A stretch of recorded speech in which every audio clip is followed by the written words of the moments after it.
What is real? How do you define real? You can't jump into cash.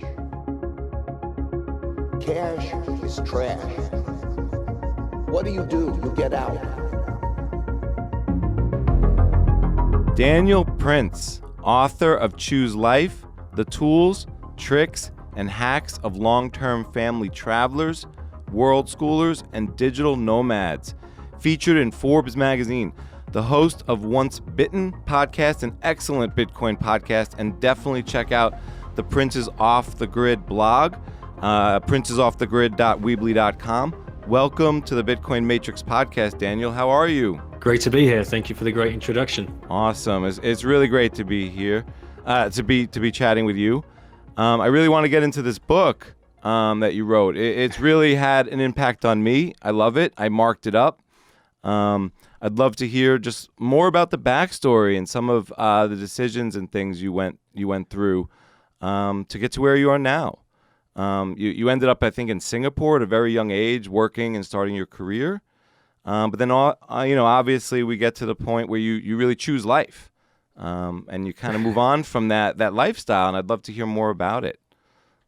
Yeah, absolutely. And as you can see, I have Lauren here with me, who co-hosts the Once BITten podcast. Awesome. She's usually asking the first question. Sure. So I thought perhaps she would come and receive the first question. Yeah. That sounds great. So I'm wondering, how did you like world schooling, and what was it like to be away from your friends and making new friends? Well, since I was world schooling a lot, I didn't really have that much friends. But when I made new friends, it felt good because then I had more and more, and in the future I still have more to come. That's right. Well, you were just 3 years old when we started traveling, weren't you? So you do you even remember those days, those early days? Through pictures, I suppose, because we look at the pictures a lot and talk about the stories. Yeah, sometimes it gives me memories. Yeah, my daughter's 4, and so she's a little younger than you now, but maybe a year older than when you left. So it's something we're thinking about. Maybe not global world schooling, but definitely maybe on the road schooling. So yeah, I definitely wanted to get your feedback. That was really great. Do you have anything else Thank you advice you would give my daughter? Or my 8-year-old son? Oh yeah, don't talk a lot about Bitcoin in front of them. They might get fed up of you. Fair enough. That's fair. I'll definitely take that to heart. I definitely want them to learn about Bitcoin, but I don't want them to be bored and to hate it. So I will take that to heart. That's good advice. I really appreciate it.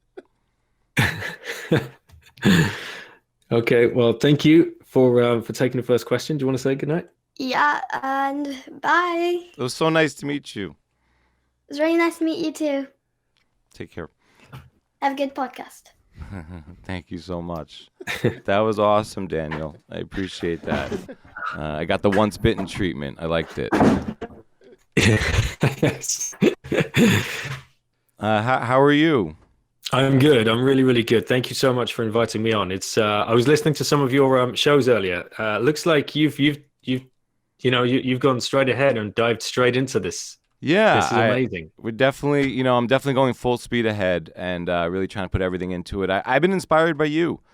To be honest, I came across your podcast while doing research for mine, and kind of starting my podcast and looking for, to kind of hear my guests that I was going to have in different places, broadened my horizons. And I love listening to different Bitcoin podcasts. I think there's a lot of space for different voices. I think the space will grow. I loved hearing your voice, and I loved seeing the success of your show, and it was really inspirational. And then I got to learn a little bit about you. Just like I was like, how did he start this show? How did he become a Bitcoin podcaster? So maybe we'll start there. Yeah, sure.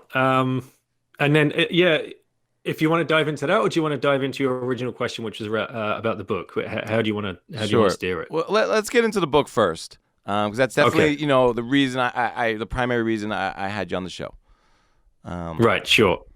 So the quick backstory to that, then I guess that starts back in the mid '90s when I came out of college. We call it in the UK like sixth form. I didn't go to university. I went straight to work in the city. So I grew up in the southeast of England, and I followed my father's footsteps into the world of finance. He was working in the city for many years on the banking side, as many families do in that part of the world. The home counties, they make their way to London to start their careers. So I started in a foreign exchange brokerage firm at a very low level, the lowest level you can get, to the point where you are just getting the breakfast and getting the coffees and taking the guys dry cleaning down and getting their shoes cleaned for them and getting money out of the bank and parking their cars and getting their breakfast, getting their lunch, getting their snacks, getting their lottery tickets, getting their everything. It was just gopher, total gopher. And this was around 2 or 3 years that, you have to endure that. I finally got my chance to take my career to Asia, to Singapore, where I could actually start building something worthwhile within that industry and servicing clients, and a customer facing role. And foreign exchange being the quickest, fastest moving, and biggest market in the world was a great place to cut your teeth, and really enjoyed it. And we lived in Singapore for 15 years whilst I built out that career there. And we had 4 kids, all born in Singapore. And it got to a point where it wasn't clicking anymore. I wasn't, what generally happens to most guys, there's either some kind of terrible burnout or midlife crisis. And I never wanted to actually face one of those down. And I just started falling out of love a little bit with the industry. And then an opportune moment, a friend told me I should check out the book, The 4-Hour Workweek by Tim Ferriss. And I read it, and I got to the last page, and I flipped it over, and I read it again, and then I read it again, and I was bugging the hell out of my wife. I think I was like reading her full chapter sometimes. You know how we are now as Bitcoiners, where you grab onto something and you just got to share that knowledge with someone. And I was doing this with this book, and ultimately it led to, I read that book and I picked it up in November 2013, and by March 2014, we'd sold everything. I'd quit my career. We'd taken the kids out of school, and we were gone. We were like, let's go explore the world with the kids. Let's do something different.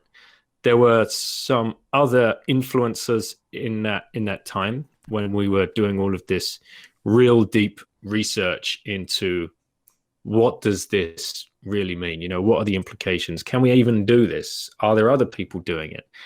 What does this mean for education?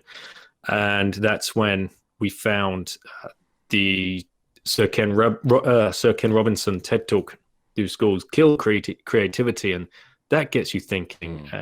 You go down that rabbit hole, the education system rabbit hole, and you ultimately find that there's a lot wrong with it, and there's a lot engineered in certain ways.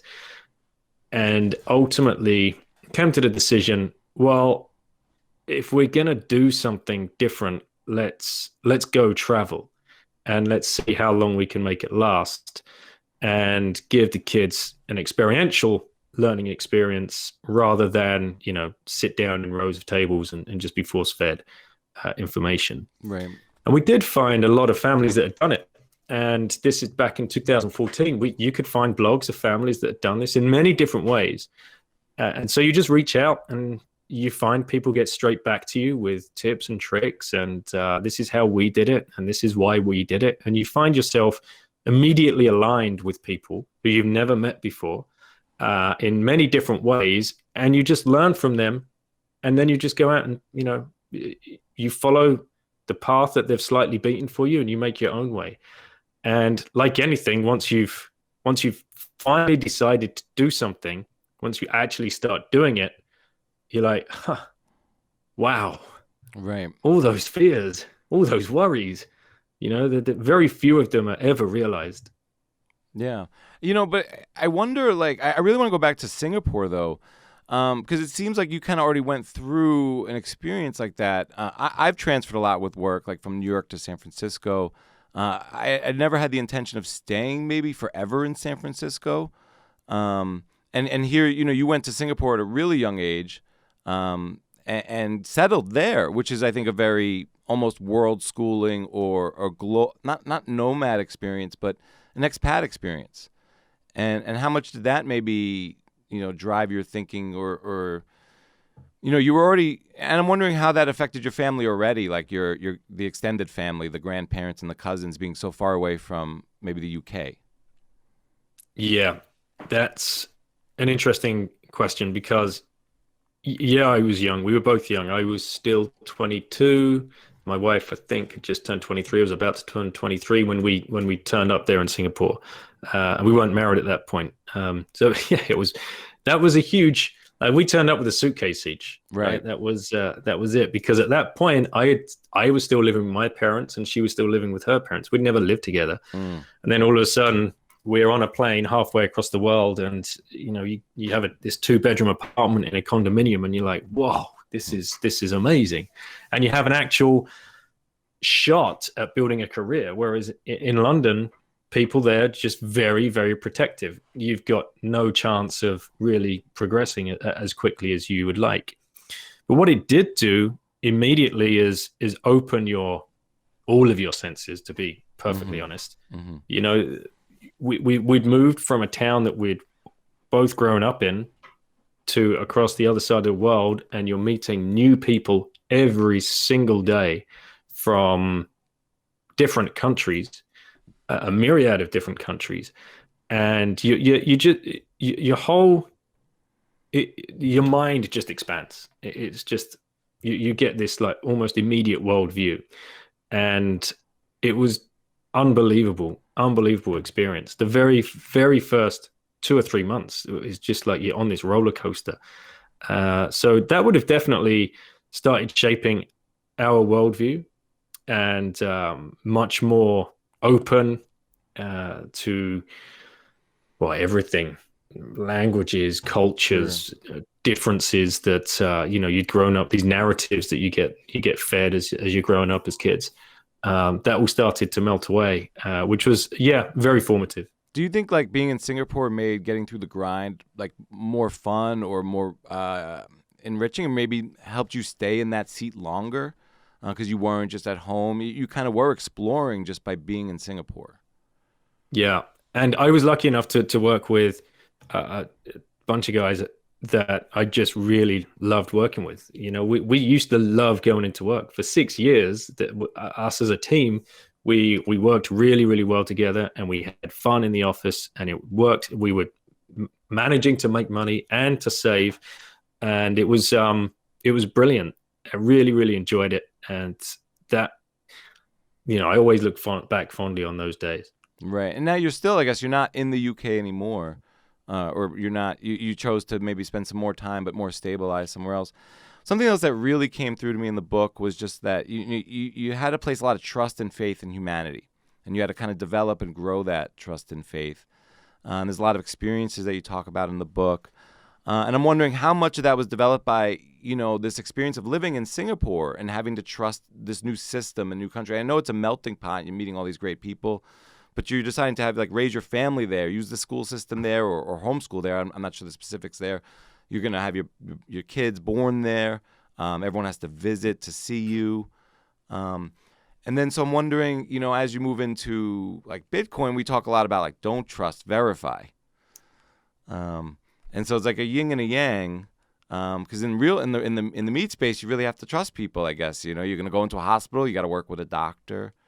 So how much do you think your trust in humanity has grown and is maybe more mature than other people? Yes. So I found actually, when we first got out there, then you're just meeting, so like I said, you're meeting so many people, and you're making friendships in the snap of a finger, because everybody's in the same boat. You're expatriates, you're American, you're Australian, you're a Kiwi, I'm a Brit, there's a South African guy over here, and there's a German guy over here, and we're all working in the same business, and we're all drinking in the same pubs, and you just click immediately. And that was really amazing to have that experience. I would say that started to wear off just as the grind of daily life.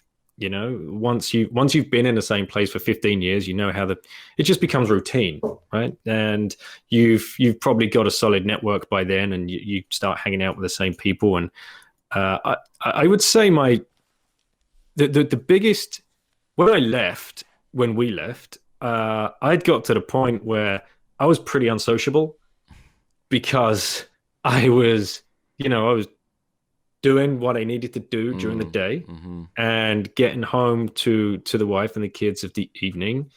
The other 3 nights a week, the other 2 nights a week, I'd probably be entertaining or being dragged around to client corporate functions or whatever.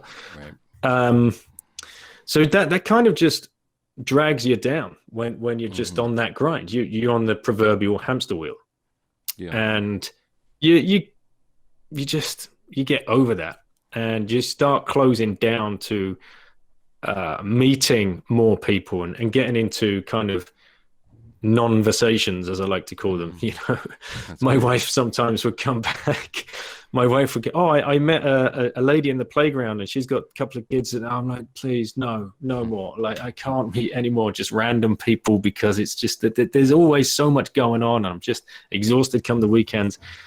So yeah, I was definitely a bit of a grump by the end of it.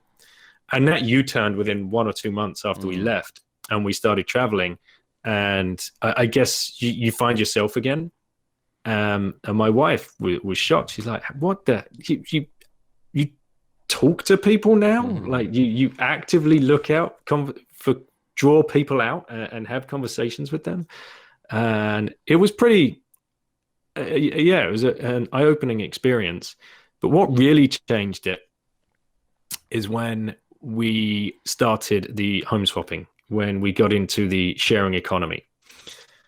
That's what unlocked our ability to travel for a really long term. Right. Because otherwise we were probably going to make it 6 to 9 months, then run out of cash and go running back to a job somewhere.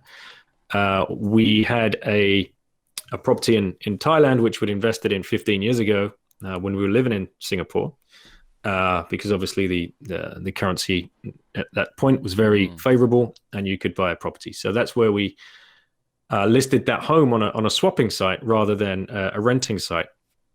And I was blown away by that community, this community of home swappers that welcome people from all over the world, wherever they are, and exchange their homes with each other.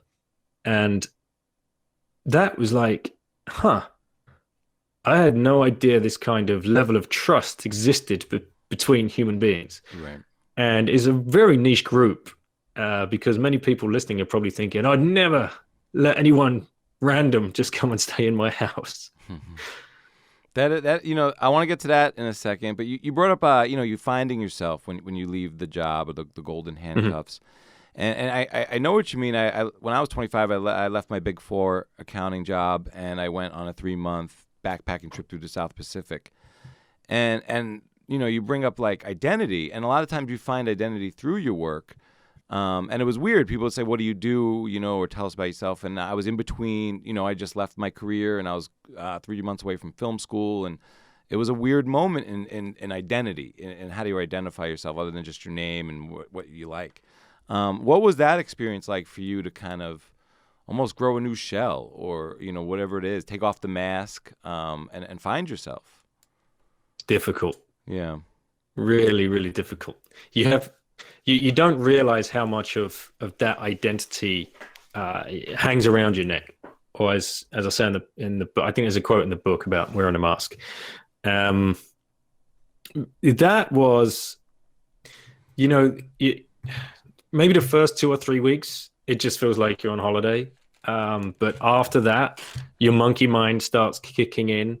It's like, what the hell have you done? Where is this going to lead? And you start getting all of these self-doubts. You're not you're not contributing to society in any way. And what are you? Like, what are you? You can't now tell people I'm a foreign exchange broker. You've in many people's eyes, you're just an unemployed bum, an irresponsible parent who's taken, 4 kids out of school and out of the country that they've been brought up in, and dragging them around the world on whose whim is this? Is this just you is this your midlife crisis sort of thing? So to not have the identity affected, it affected me a great deal. It's very difficult to face. And of course, it affected my wife as well, because now all of a sudden she's left a country that she's known for 15 years, really solid friends, really solid network, respected within her friend group, mother of 4 kids, knows how Singapore works. A lot of people would come to her for advice, and expat mum, and now nothing. Like, we were both in it together. We were both nothing, and it was weird, and it's really weird. Freeing as well, but at the same time, we're our own worst enemies, right? It's the monkeys in our mind that are causing the biggest problems. Yeah, you talk a lot about the monkey mind in your book, and how do you deal with the monkey mind? You kind of have a lot of ideas about it. Like, how does one tame the monkey in their mind and kind of get through that? Yeah, it's that's what that led me down the path of the Headspace app and finding Andy Puddicombe, and I would try and make a habit of doing that. And then Naval Ravikant, I love listening to his thoughts and wisdom.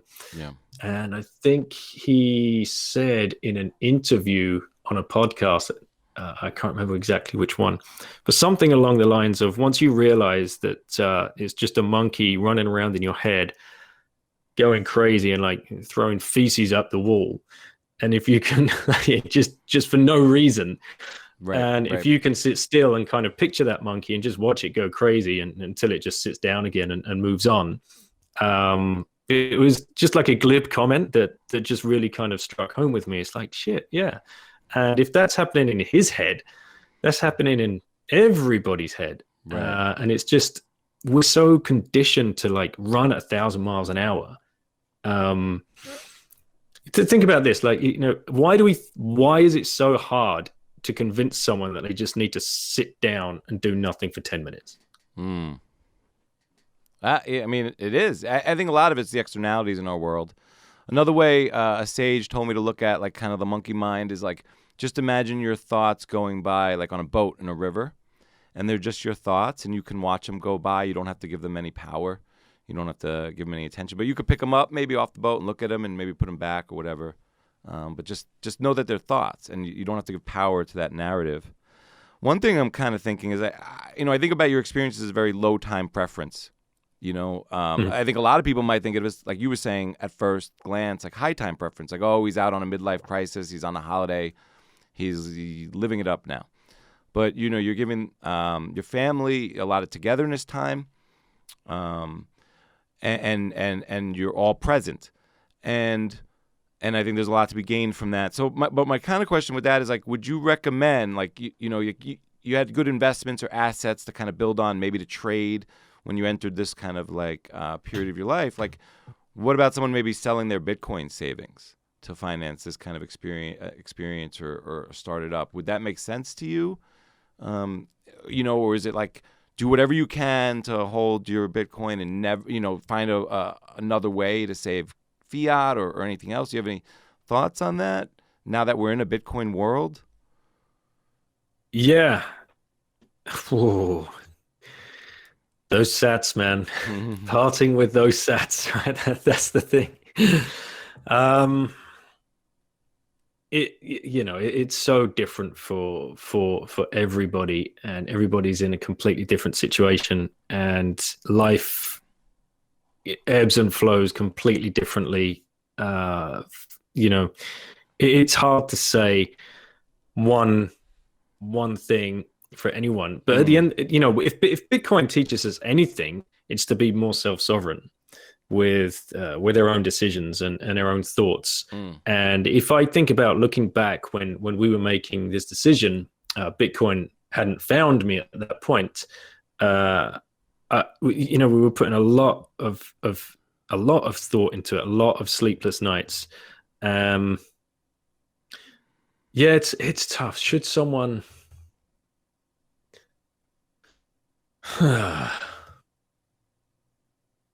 the upside to doing something for your family that is going to create such a unique bond, that's got to trump any kind of fiscal worry at the end of the day. Yeah, I think that's what kind of really got across in your book to me as well. Like, you kind of listed maybe it was the pros and cons, or kind of like what can happen. What's the worst thing that can happen if I give up my job and we don't get this traveling ship off the ground? We run out of money, and you were like, the worst that's gonna happen. I'm gonna move home with my folks. We're gonna be with people that love us. We're gonna be fed. We're gonna watch Netflix, and I'll dig into my network. I'll put out some calls. And then you even touched on just even leaving your job, I think, created opportunities for you that was, that almost, creates a desire to pull you back in. It does. Yeah, it's like, one door, people say, well, one door closes, another one opens. I would argue one door closes, you step back and look down the corridor and every other single door is opened. It's, as soon as you walk away from something that you've been, chained to, then as long as you can breathe and take a second and not panic. I remember that part of the book now. It was like the fear setting exercise, right? Instead of setting goals, set your fears and write your fears down, which, it's harder than writing down your goals, I suppose. Your goals, you can get all dreamy. If you write down your actual fears, you've got to be very honest with yourself. I think my biggest fear is going bankrupt and living under a bridge. Right. Which, it's ridiculous, really, on the face of it, because when you do go through that exercise, well, what would actually have to happen for you to, really go bankrupt? That'd be a catastrophic set of events. And like you said, you come to the conclusion, well, hang on a minute, I've got extended family, my wife has extended family, or there's places for us to go, and you can get back on your feet. That when you start listing the fears and then listing out the steps you would take to overcome those fears, if they were ever to pass, you can rationally think your way through that problem, and it just starts, all the barriers just start melting away. Right. One of the other notions that was really interesting was, how do you manage maybe your productivity now, but maybe, you wake up, you feel like you're 3 months into this holiday, you're no longer tied to the desk, you're not, cranking out deliverables 9 to 5 or 8 to 8 or whatever it is, you're not going to the meetings. How do you balance productivity, maybe feel that you're being productive? You would have those days that you just those self-doubts would start creeping in if you're lazy and not contributing to society. They are pretty tough. What I would do is a reverse to-do list, I think I call it. So if you're having one of those times, I would break out a notebook and just start writing down the things I'd achieved that day. I tried to make this a nightly habit when I was, really having a tough time with the kind of self-doubt and whatever else. And you realize after about a minute, you've got a list as long as your arm of the stuff that you've been doing. And that could be as basic as, making breakfast for the kids, helping them do this, going and fetching some shopping, preparing lunch, replying to 10 emails, calling your mum, the list goes on and on and on. just because you've not been meeting KPIs set by some maniacal boss, that's what's in the back of your mind. But when you actually sit down and see what you've achieved throughout the day, it's pretty mind-blowing, the amount of tasks that a human being gets through in one day. Yeah. I thought it was a really interesting anecdote when you mentioned that you told, I think, your boss you were having twins, and he was pretty pumped because that meant the chains were getting heavier. Yeah. I'm also wondering, what do you think? How do you think COVID impacts world traveling now and world schooling or being a global nomad? Yeah, when this thing came around, I was really bullish on the fact that schools were going to close and families were going to get a free look at homeschooling and what it could mean for them and what it could mean for their families. And I was very bullish on the fact, well, this is clearly going to speed up remote work. And this gives people a very close look at the fact that they don't have to drag their asses into an office and work, 9 to 5. No one ever does that anyway, like 8 to 8, whatever it is they're doing. And the remote work side of it, that's great. People have now got a taste of that, and they understand. And many bosses and many companies, they're going to change their tune and give opportunities to employees you don't have to be chained now to this sphere of influence around the city that you're working. You can go and live in nicer, greener areas. For the schooling, though, what happened was just school at home. It wasn't homeschooling. And homeschooling is a different mindset. It's not this. Many people, they think that, homeschooling is just the parents, doing math at 9 o'clock, and then there's a break at 9:45. Then they'll pick up at 10 and do history. Then they'll break again for a bit of lunch, and then they'll pick up and they'll do science in the afternoon, and they'll follow these textbooks. And we've got a chalkboard in the front room. That's not homeschooling. Homeschooling is a completely different mindset, and there's a lot of unschooling and deschooling that needs to go in to prepare people for making this shift. And what was happening throughout COVID with regards to schooling was just emails were getting sent out to parents of worksheets that they're printing out to sit their kids down at the breakfast table and try and power through it. And it was causing a lot of angst because nobody was used to this situation. And the kids, they're always going to push back against their parents. And the parents are feeling the fear that we get shoved down our necks. Like, they should be up to speed. They should be reading at this level. They should know how to do their times tables by now. And they should be able to do this. And this measuring technique that we've got across these poor kids, which is disgusting, really. We all know, we're all adult to realize we learn at different speeds and in different ways. Why we think we can sit 30 kids in a room together and they should all be at the same reading level and writing level and math level is just ludicrous. But we have these experts in air quotes telling us this is how the best way to educate. It's beyond belief, actually. And so that was what was happening. It was causing a lot of grief within families, which is a real shame because I think it's pushed back. Even here in France, we have President Macron is trying to ban homeschooling as of 2021. It is just an absolutely nonsensical reason, and it's just there are a lot of bad implications behind the whole thing.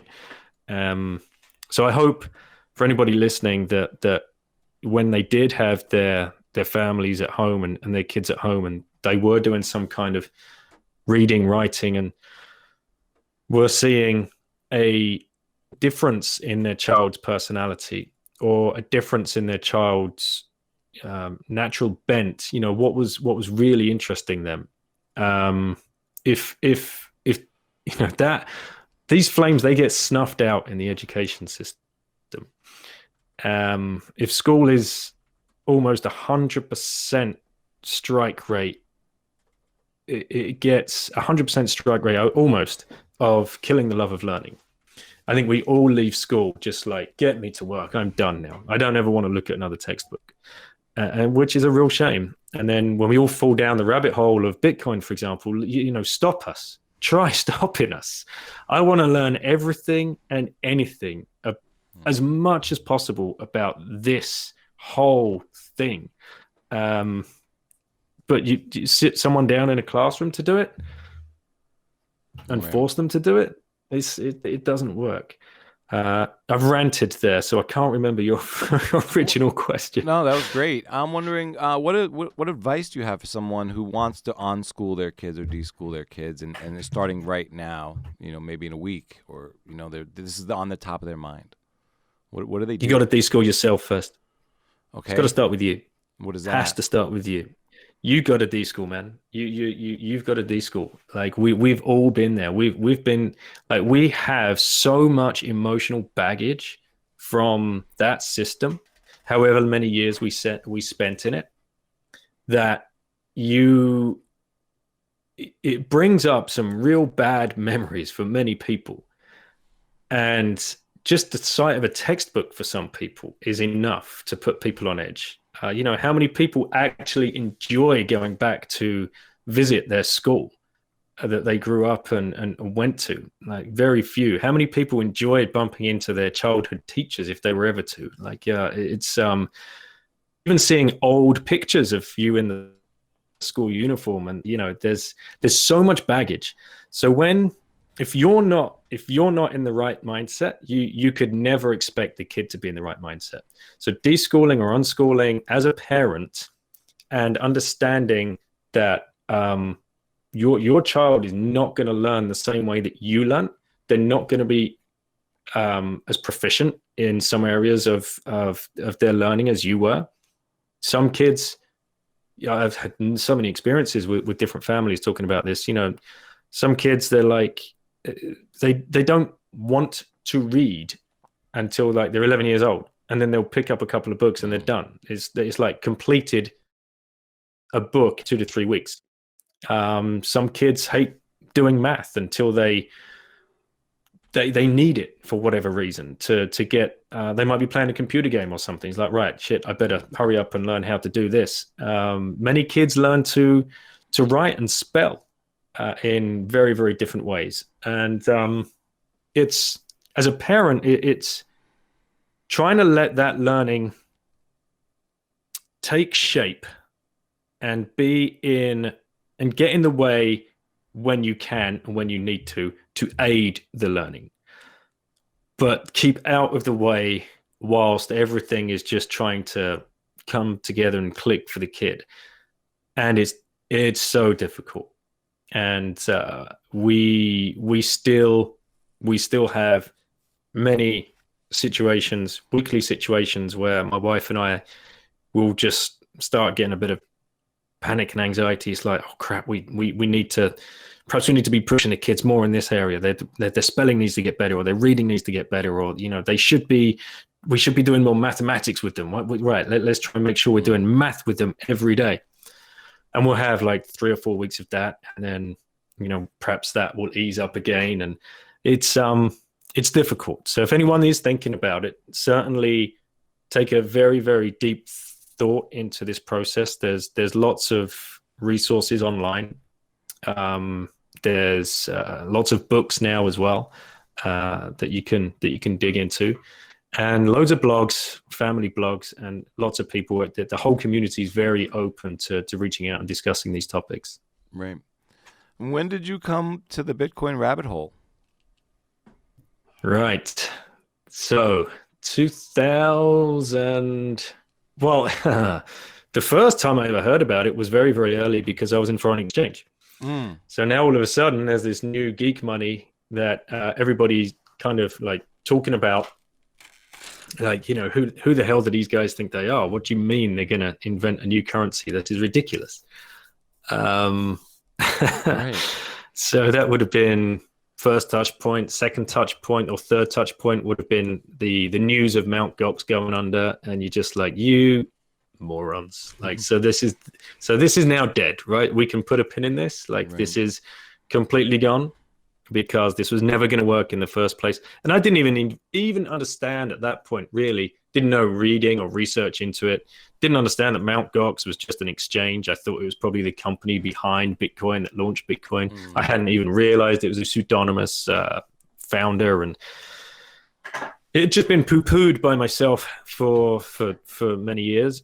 And in 2014, the back end of 2013, 2014, when I was extracting myself, I got to know Grant Williams in Singapore, and he was just launching Real Vision with Raul. wow. So we were chatting.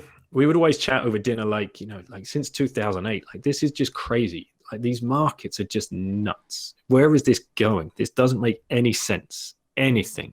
And then I remember saying to him, these Real Vision interviews you guys are putting together are unbelievable. Like, the long form I thought was genius, and I just couldn't stop watching them.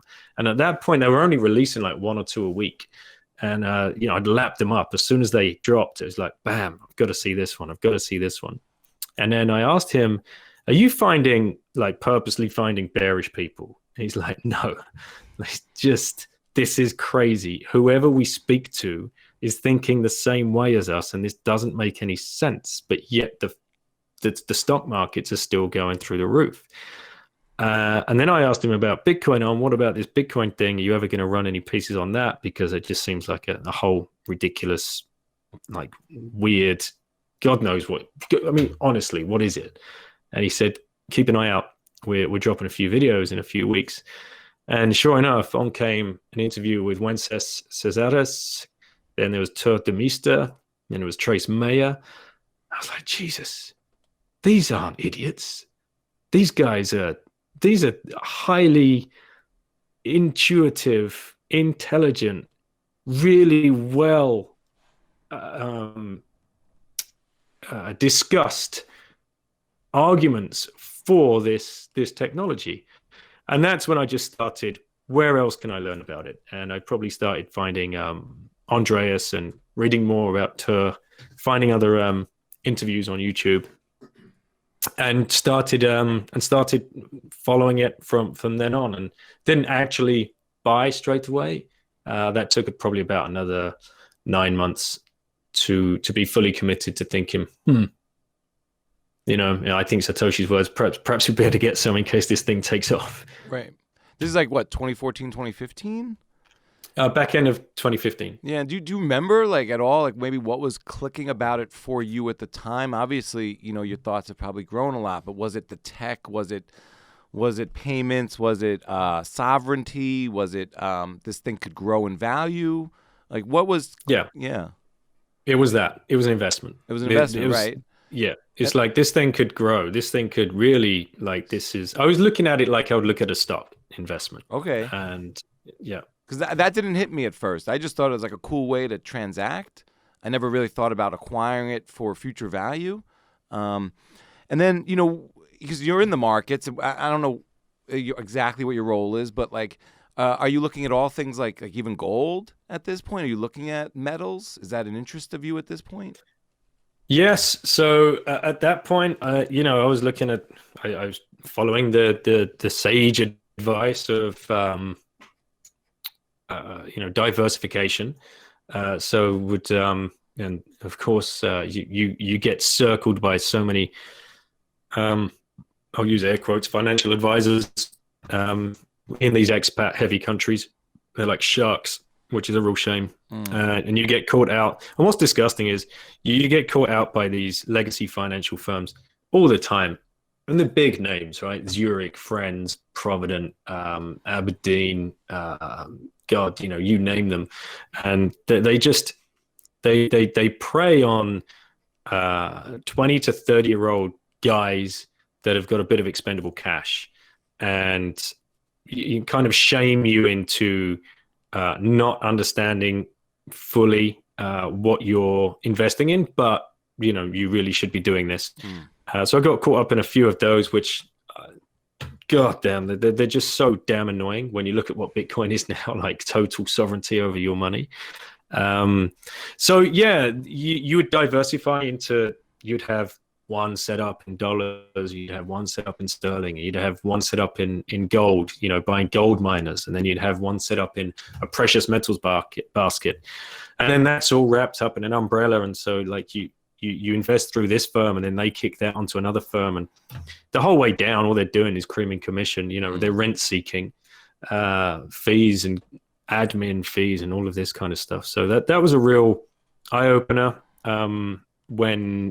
when you start understanding that business and how you've been taken advantage of in the years gone by, when all you were trying to do is save for your future. You thought you were doing the right thing. And unfortunately, the bad actors in the space they just get so many people that way. It's pretty disgusting.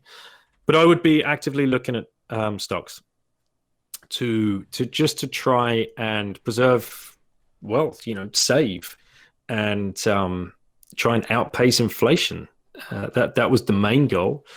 So when Bitcoin came along, it's like, well, this could be an opportunity to diversify into this as a savings vehicle. And then she bites you. Yeah. When did you get really get bitten personally, where it went from maybe an investment to like, you got to learn about this all the time? It's just catching fire.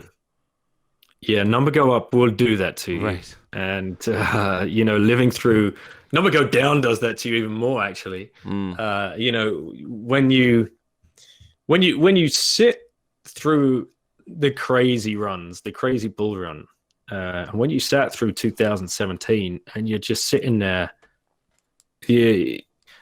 I wonder how many people are going to be sitting there just scratching their heads when we take off again, scratching their heads rather than jumping around and dancing. It's like, how is this still going up? What, how can I have figured this out? And how are we still so early? So I remember 2017, it was going crazy. It was going up, and I was just trying to tell as many people about it as possible. And there were very few resources that you could point people towards.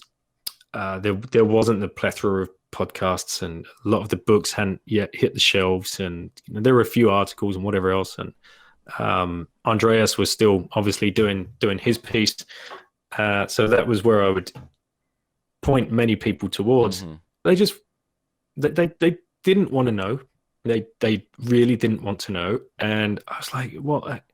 Am I not conveying this well enough? So I guess you kind of, because you care about it so much and you want other people to learn about it so much, because you want them to be part of this and you can see how it can change their life and take away a lot of their anxiety. You want to be able to teach them in such a way that you can get it across. So if I always felt perhaps my delivery is off. So I was always looking for different ways to express it. And that's where you just start finding more and more of the articles. And then, of course, when we started unraveling and going into winter, you really buckle down. It's like, no, this thing is not going to die. I know it's not going to die. There's something here. And look at what we've had in this last, like the quality of the content, I would say in the last 9 months alone, just unbelievable, incredible. And I'm just very, very hopeful that when we start hitting all-time highs again and creeping up through 20, when people come asking, I can now just, I can match a podcast to your personality, or I can match an article.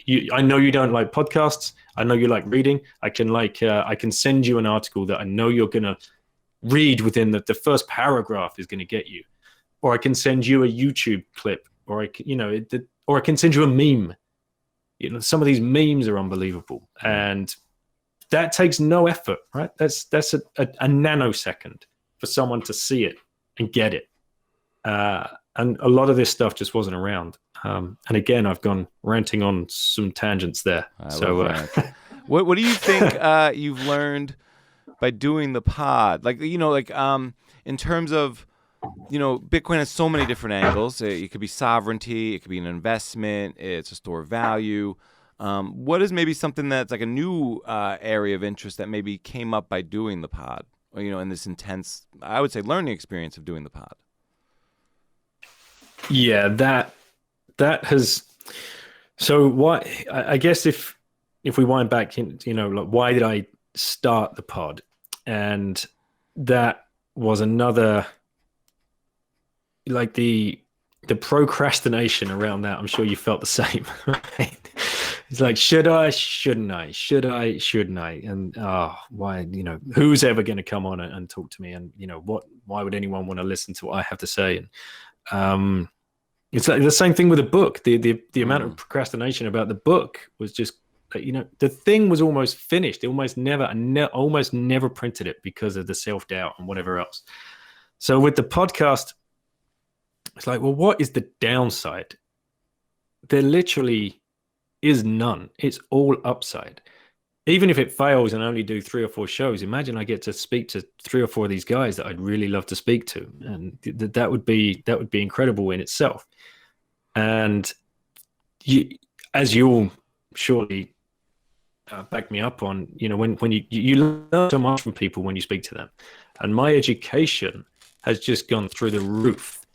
And when you have people, say someone's coming on that's written a book, there's nowhere in the world I'm going to have them on before I've read their book, right? So then that kind of pushes you to read the book. So my reading just went sky high. And thank all my listening. Thank you, Guy Swan. Huge shout out for Guy and his work, because now I can drive and go and do all my chores. I'm walking around supermarkets with Guy in my ears, like reading an article from Parker Lewis. And I'm like, this is crazy, like this level of education. So getting the chance to speak to these guys one-to-one and to be able to see their thought process has been really critical to rounding out my conviction about what Bitcoin is going to become and the social implications. I think Alex Svetsky, I had him on the show. He's like, well, I came for the money and stayed for the money. And, that's such a great way to put it. Mm-hmm. When you realize, I just wish we could wave a magic wand over everybody, and you have no idea the mind virus sound money can have on you. Like just to imagine, like sound money. Yeah. And it's staggering. It's truly staggering, the implications of this thing. It's staggering as well, the amount of FUD that we have to face down as a community. And but the fight, we got to fight the good fight. Yeah. Do you think the kids will just grow up with sound money, or they're gonna have to grok it like we do? Maybe, and it sounds like they're not ready yet. Some of the younger ones. So when do we introduce them to Bitcoin, or does it just become a way of life, like Venmo or PayPal for us? Yeah, I think about that actually, and I think we still got decades probably of fiat behavior and systems and cash. Whether that becomes like a completely digitized system, most likely.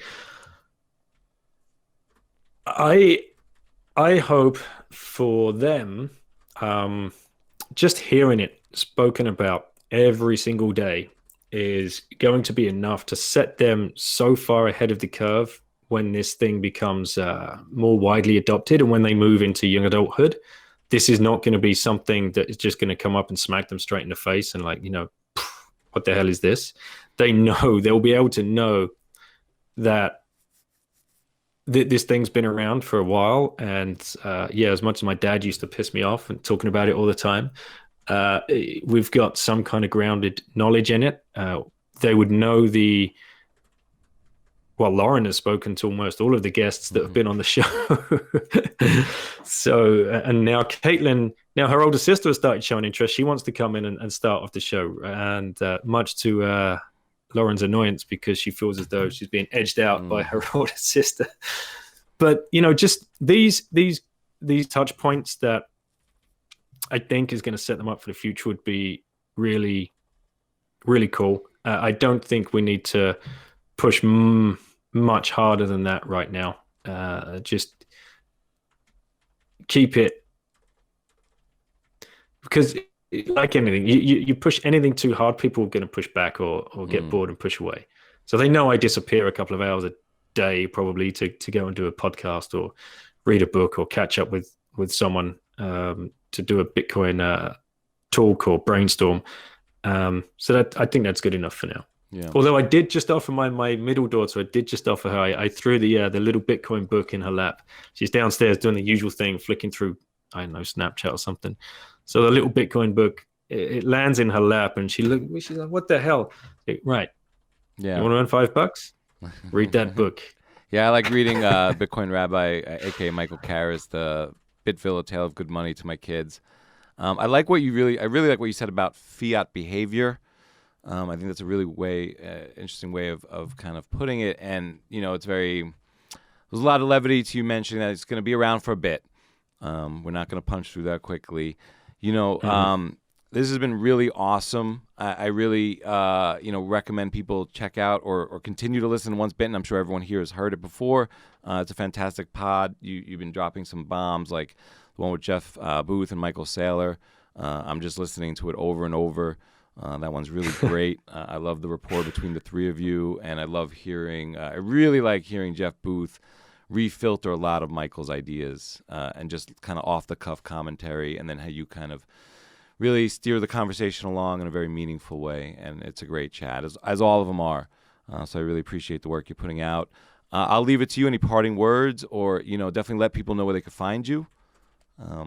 Yeah, and I just want to say thank you for doing this. What number are you up to now? What number episode? We got 22 out. Yeah, 22.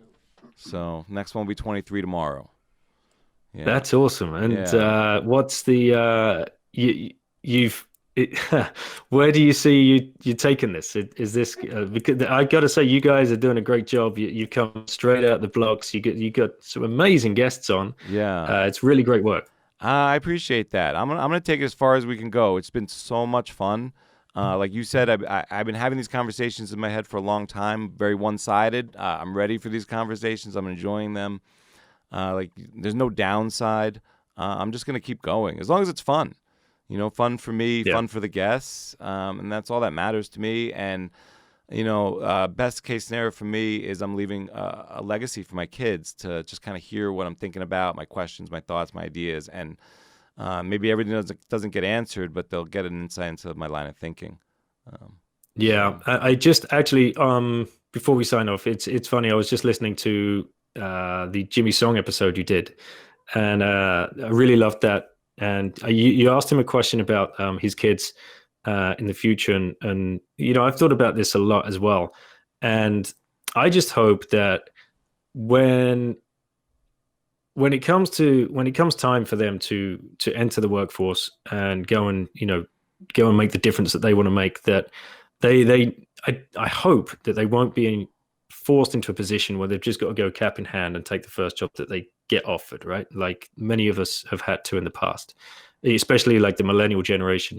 They come out of college and they just go and join a line as long as can be, like around the corner, just to try and get into like Goldman Sachs or and end up just taking whatever they can. What I hope for all Bitcoiners kids is what we're doing now is giving them a platform to be able to choose the projects that light them on fire, choose the work that light them on fire, and have the knowledge that because of what we've done with Sound Money and with Bitcoin, that they'll be able to go and chase that dream, and we've got their backs, but they'll be able to go and do the work that is really, really meaningful to them. And it will be project to project, right? I don't think they're going to have a 30, 40-year career in any one sector and then leave with a pension, right? Work is going to change, and things are going to move very, very quickly. A la Jeff Booth, the industries are going to change in a blink of an eye. So if they can go and make the difference that they want in the world, fully backed by the knowledge that Bitcoiners, parents around the world have done the hard work now, put in the education that they need to, taken the self-sovereignty route, and I think that's that's how I want it to pan out for my kids. So I just wanted to throw that one in there because it was a really interesting conversation you had with Jimmy. Yeah, I agree with everything you said, and I appreciate that. I balanced that all with I just really also want them to bust their ass a little bit and try their hardest. So it's a balance, and we'll see. I'm so excited for it. Absolutely. It's the best thing I've ever done and the hardest thing I've ever done, and I get the most out of it, and I just love being with them. So this has been awesome. I really appreciate this so much, Daniel. I tell everyone, check out Once BITten. They can find you, I think it's at Daniel Prince on, it's Princey76 on Twitter, right? And Princey76 on Instagram. Yeah. Princey 1976. I can't believe somebody had already stolen my handle back in 2009 when I first joined Twitter. So, at Princey 1976. Awesome. Sorry, I messed that up. Princey at 1976. Definitely check it out. And the pod. They're so dope. This has been awesome. Thank you. Peace. Bitcoin is for the children with Daniel Prince, right here on the Bitcoin Matrix podcast. And thank you for listening. If you dig the chats, vote with your thumbs and press 5 stars in that app. And subscribe to our brand new YouTube channel. That's the best way to get the word out so we can keep grinding out thought-provoking conversations about Bitcoin. This is Said. Peace out.